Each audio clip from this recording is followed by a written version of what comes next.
Hey guys, I'm back. Hope you all had a fabulous day. Mine was terrific. Did my usual DoorDash. It was pretty uneventful.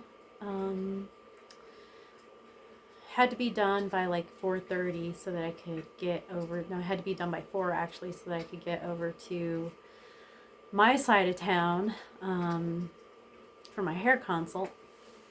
And I was dashing in West Denver, so that kind of was a pain, but I made it. And I got my hair consulted. I met with my hair consultant, and she's very nice. She's very cool. She helped me figure out a direction, and so that's cool. And then she cleaned it up pretty nicely. Just kind of cleaned up the back. You can't see the back though, so that's cool. Let's see what else. The sugar thing was much easier today. It was a much easier sugar day. It was a much easier no sugar day. I just kind of like I don't know, I just decided that I was going to be a person that didn't eat sugar. And I don't know, I think that just set the tone, you know. Everybody I'm learning from lately talks about how when you want something, you got to be that person who has that thing.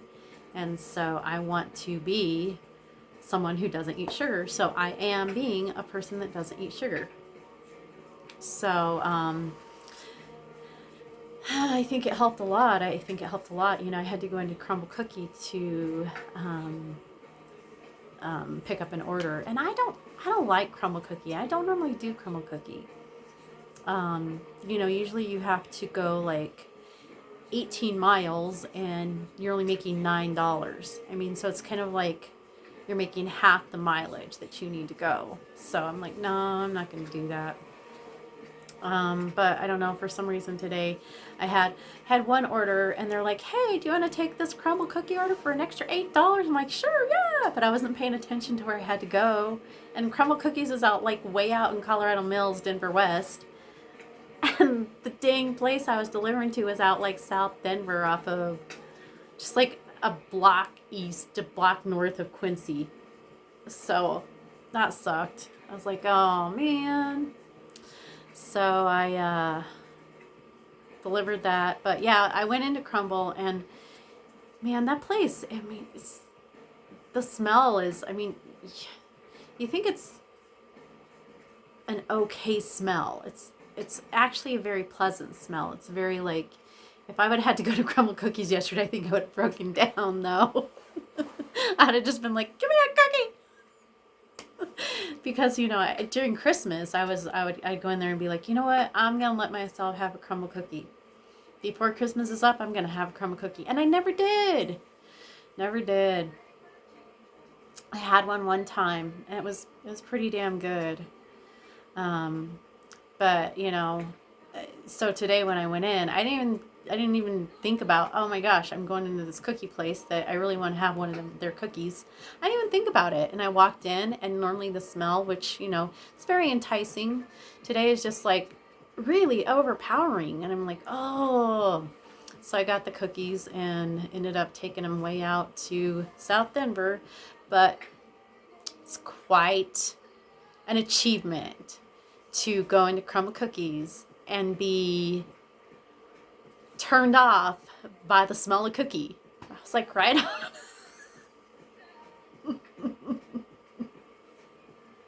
And do not take it the way that I'm thinking you're going to take that.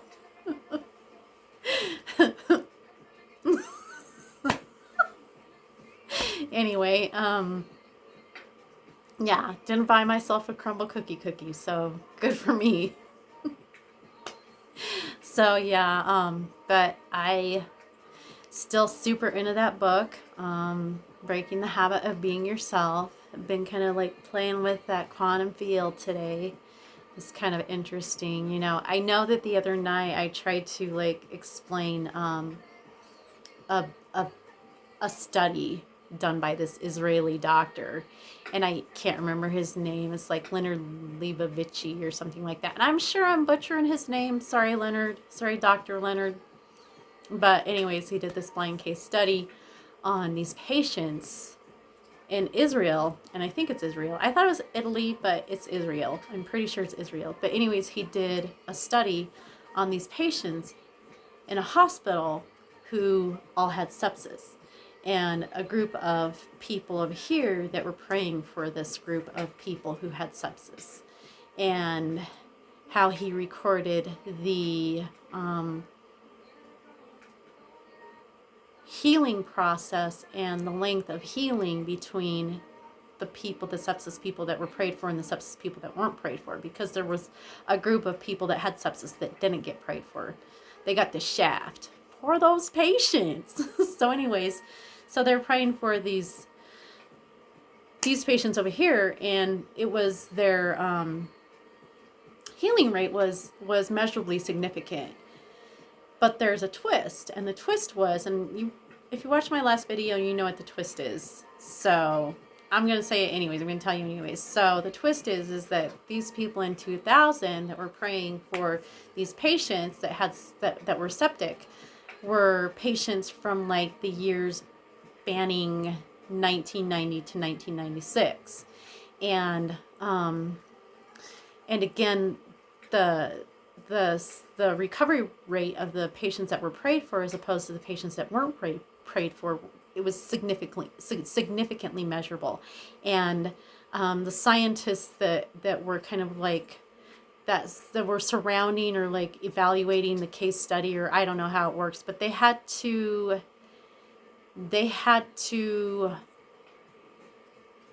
admit that it was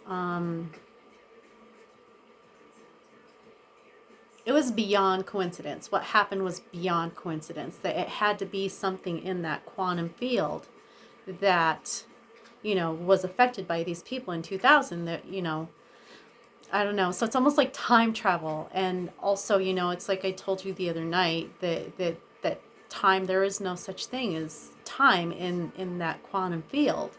And so I kind of what I've been doing is I've been like, if I have like a negative thought, then, you know, I'll acknowledge it lovingly, and then I'll let it pass.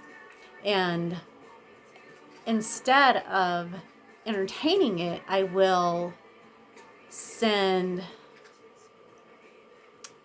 whatever I think that, like, I'll send to the past whatever I think that situation needs. So like, if I feel like something in the past triggered this negative thought, then I will send like love and nurturing and you know, whatever to that situation in the past. And, you know, and I've done it with strangers. I've also done it with like, you know, like, and like relatives that, you know,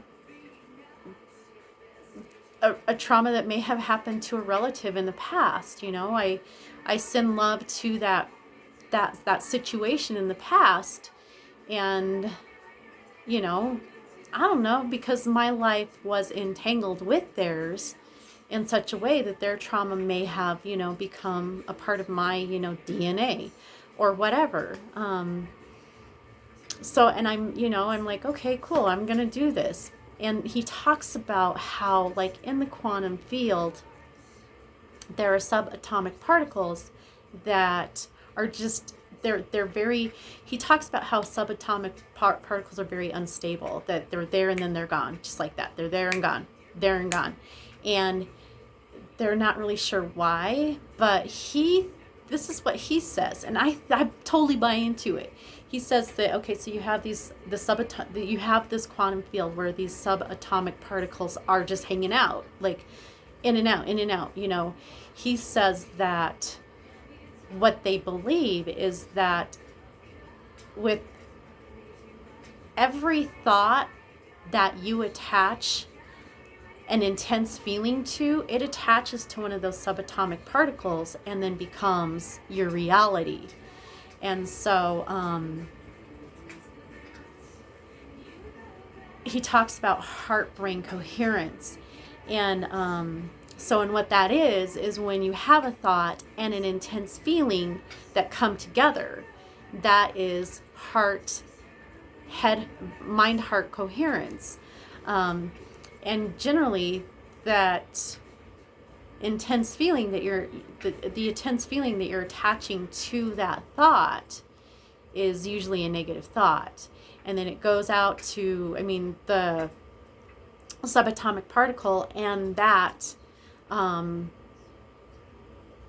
union of your thought and feeling are all joined together, and it produces your children. So it's almost like the whole Neville Goddard thing too that I've been talking about, how we plant these things in the fertile soil of our subconscious, and our reality springs forth from what has been planted. And I love Neville Goddard. I love him, but I had a very difficult time making what I was learning from him applicable to my life. I had a very difficult time doing that. Whereas Dr. Joe Dispenza is just kind of like, he lays it out in such a way that it's just like, I get it. And so when I am experiencing something negative, like I said, I don't spend a lot of energy, or I don't entertain it, and then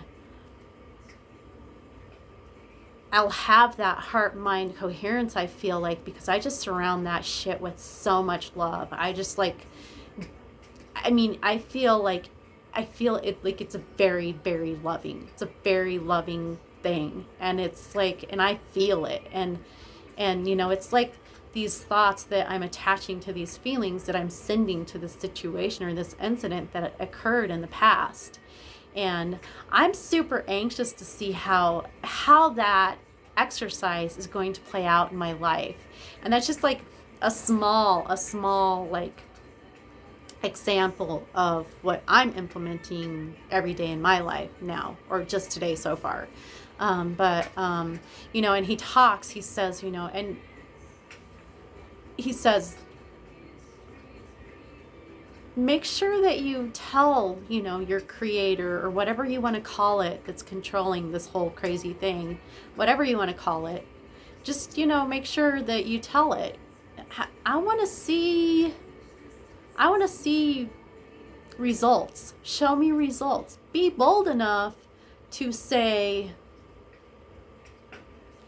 I want serendipitous proof that what I'm doing right now is actually happening, is actually working in my life. And he said that it'll surprise you. He said it'll surprise you how it just shows up. It'll just be a surprise. And you're rewiring your brain when you do that, because you're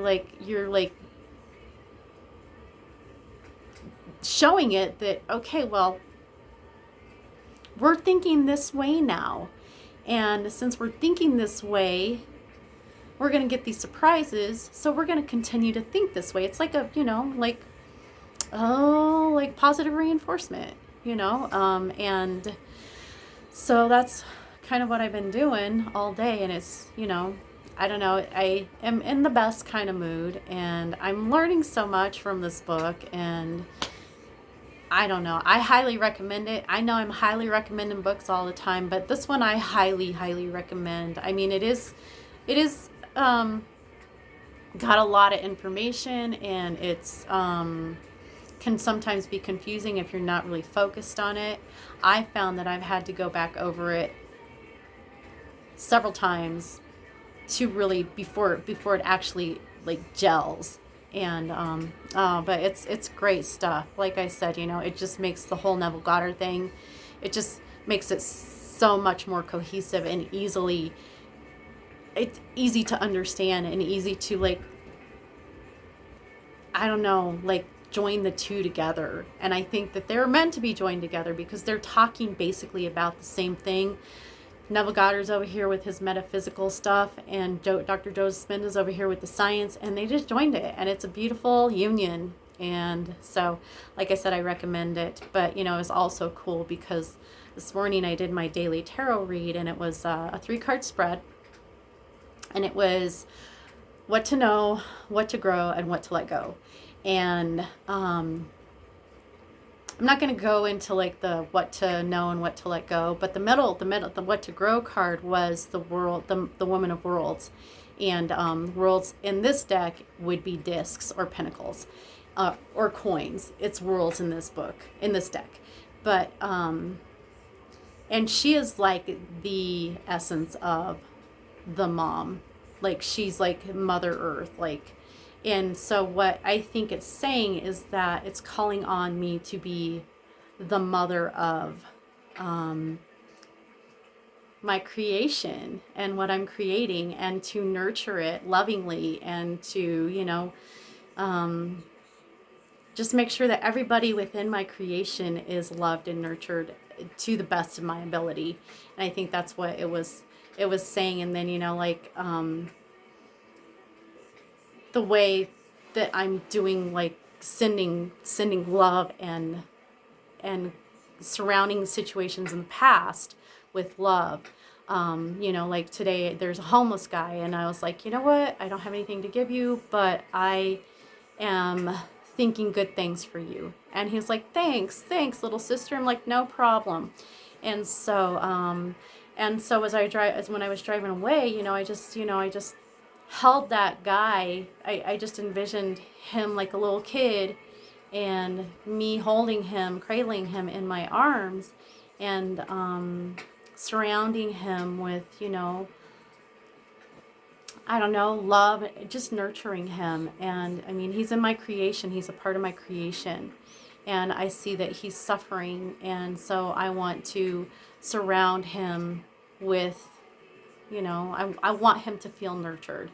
And so, you know, I envision him as a little boy, as a child who, you know, just wanted to be cradled and rocked. And so in my, you know, my quantum field, in that quantum field where all realities exist, I was nurturing him, and I was letting him know what a wonderful creation he was, that he was a divine creator, and that he is capable of miraculous things. And I mean, so I don't know, I think that, and there was like that, it was a very, very strong like feeling that was attached to that thought. And so I'm just, like I said, I'm anxious to see how those types of, like, I don't know, like fooling around with the quantum field, or how it's going to affect my daily life. And I will keep you updated on how that goes. But I'm going to end this because it's already 18 minutes, and I'm really going to work on trying to like narrow this down some. But thank you for watching. You guys have a great night. I love you, and don't forget to live abundantly.